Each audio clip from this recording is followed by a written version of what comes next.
Minister in the Presidency responsible for women, youth and persons with disabilities, Sindisiwe Chikunga, is this evening leading a National Press Club distinction dialogue commemorating 70 years of the historic 1956 Women's March.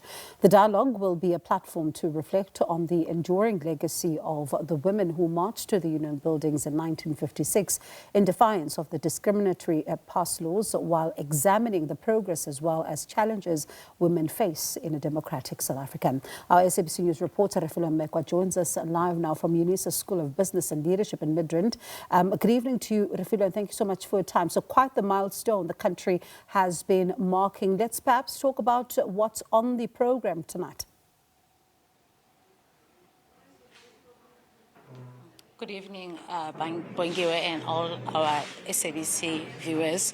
The program, how it entails tonight, we expect the Minister, Chikunga, to address the panelists before the dialogue starts in terms of tabling the information, and also we also expect the Deputy Minister Steve Litsike Bongiwe to also touch on the marginalized, touch on the members of the LGBTQI community, and the vote of address. Of course, as I've indicated earlier on, sorry about that, Bongiwe, will be presented by the Minister. However, we do know that currently they are at the National Assembly whereby a motion of no confidence is taking place.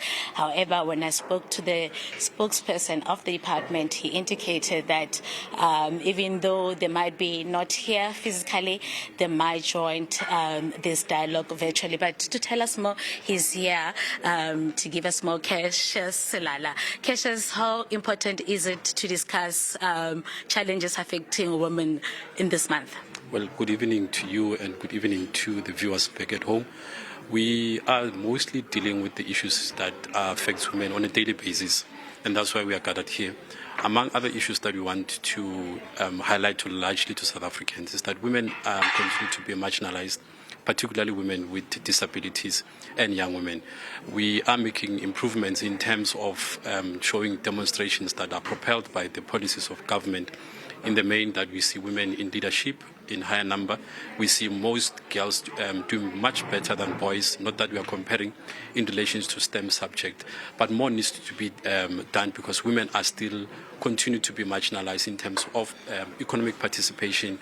Poverty structures are still defined and largely shown by pictures of women. And we want women mostly in the rural areas who continues to work the land, who continues to head families because of migrant issues, to be in the forefront of the agricultural production and make sure that whatever that we're producing from the rural communities are able to access the market. And that's the intention. Hence our theme for 2026 says empowered women empowers nations, because we do know that once a household is led by women, there is inherent improvement in every household, and that is why it's important to improve the lives of ordinary women in the rural areas, more so in particular women that are with disabilities.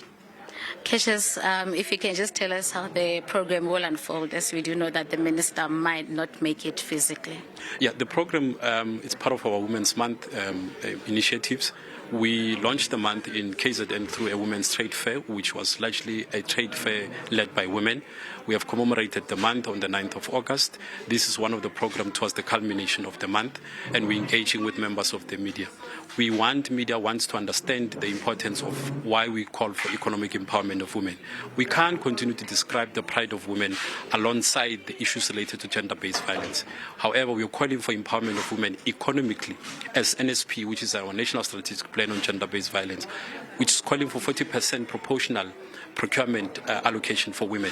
And that calls for municipalities, province, and as well as national government. Because once we do that, we remove women in the hands of the gender-based violence perpetrators. Because every day, every hour, a story of a woman who is raped, who is abused, who is killed, found itself in newspapers, if not in the media houses, through these very same platforms. And therefore, this engagement with members of the media, it's one part of those initiatives seeking to address issues affecting women, but also calling on media to play their part in terms of their reporting, but also showcasing that they are the mouthpiece of women who are in the poverty's lines, and we want them to be dragged out and participate in the economy meaningfully and sustainably to improve their lives. Thank you so much, Bongiwe. That was the spokesperson of the department, just highlighting in terms of how the program will unfold and what it entails. Currently, guests are slowly trickling in, Bongiwe. The program is expected to start within an hour's time, around 7. And as you've heard, Cassius really emphasizing on the media. One of the organizations that are present, that are part of this dialogue, is the National Press Club, who will also be part of the dialogue, just talking about and reflecting on women, the challenges, how far has the country has come. And we do know that since the 1956 March, there still needs to be more done as the country wraps up commemorations of Women's Month, rather. Wengiwe? Yeah, quite the milestone, Refilwe. Thank you so much for bringing us that, and we'll continue then to check in with you throughout the course of the evening. Refilwe Mekoa, they are live for us at UNISA ahead of this important dialogue that really takes stock 70 years later.